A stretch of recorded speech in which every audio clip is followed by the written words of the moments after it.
I don't know why Beto O'Rourke is getting so much attention from me, but man, he is just in the news. Reuters has just dropped this story. Beto O'Rourke's secret membership in America's oldest hacking group. Yes, Beto was a member of what's called the Cult of the Dead Cow, an extremely famous hacker group.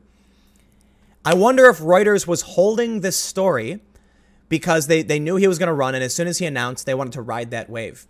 For those that aren't familiar, I really don't know what to say about them, but it's the original hacking supergroup.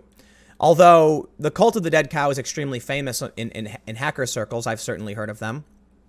What you think of as hacking today, dramatically different from what hacking was way back then. Right? I'm pretty sure at the time of the Cult of the Dead Cow, it was a lot of phone phreaking. And that's people who were using the phone to do things, not so much computer hacking, because it was a long time ago. But I'm not the expert, although many of my friends are. Let's read what the story is all about. As the Texas Democrat enters the race for president, members of a group of famous for hacktivism come forward for the first time to claim him as one of their own. There may be no better time to be an American politician rebelling against business as usual, but is the United States ready for O'Rourke's teenage exploits? Well, first of all, he has no policy positions. I don't even know what he's for. All I know is that on his website, there's a big sweaty photo of him and he's asking for money. I do want to point one thing out, though. Well, I have this, which it's kind of hard to read because of the way the website's formatted. It's just a text file. But it's a feature on money from Psychedelic Warlord. Apparently, that is Beto O'Rourke, 1987. He wrote about a world without money. Is that socialism? I don't know. We'll get to that in a second. But let's read some of the Reuters report. Some things you might know about Beto O'Rourke, the former Texas congressman who just entered the race. The Democratic contender raised a record amount for U.S. Senate. Yeah, I don't care about that. When he was younger, he was arrested for drunk driving charges and played in a punk rock band. Now 46, he still skateboards. I'm calling bullshit on this. Okay, I am calling BS on this because I saw the video of him riding his skateboard onto the stage, and he did not look comfortable. Like, yeah, sure, he skateboards. No, listen. I can run full speed and jump on a skateboard and pivot as I land, okay? I skateboard. I can jump on a skateboard and do tricks. If you threw a skateboard in front of me, no matter how it landed, I could jump in a way that would flip the board right side up, land on it, and then before I land, spin very quickly. I know what I'm doing. When I see him, he's not a skateboarder. Okay, maybe he is. I just don't believe it.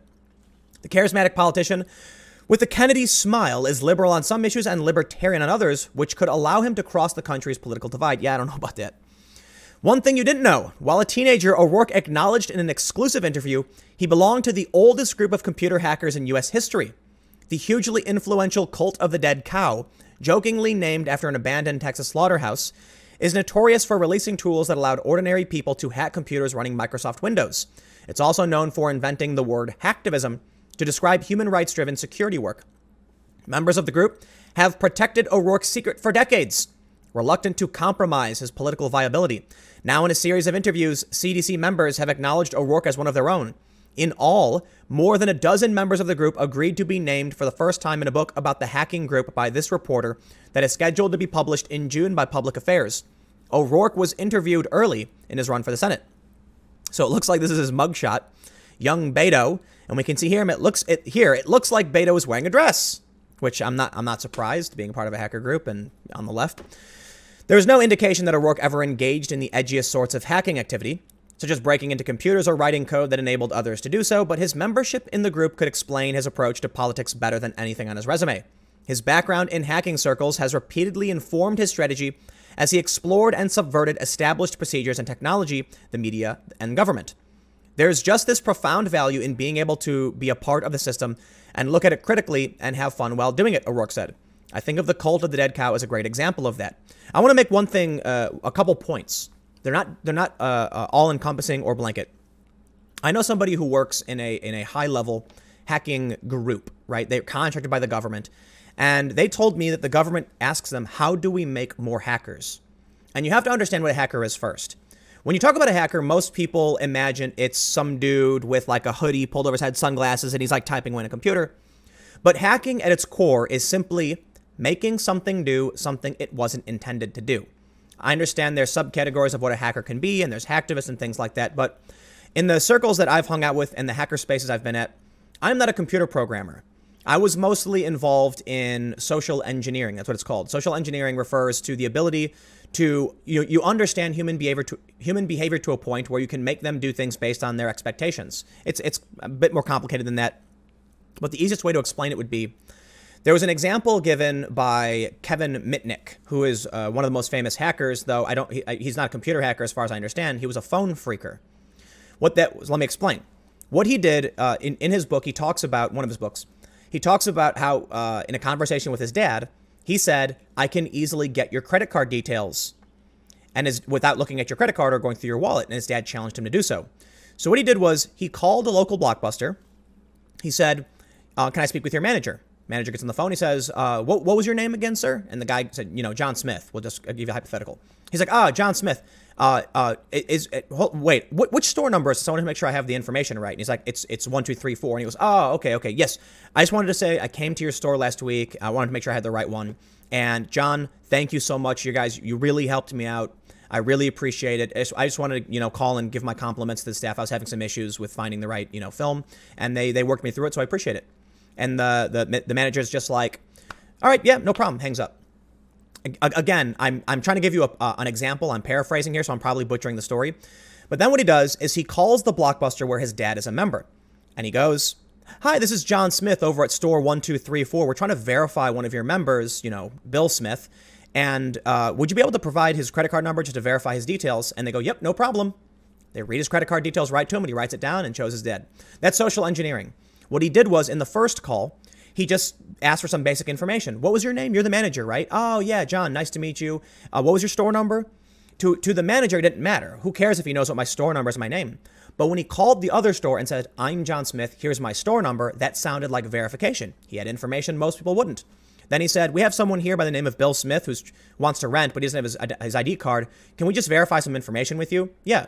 So his name is John Smith. He's a member of your, store 1829. Can you just verify his credit card details so we know it's him? And they gave it to him. That's social engineering, and that's a lot of what hacking was way back when. So I'd say don't imagine that O'Rourke is like hacking away to a computer.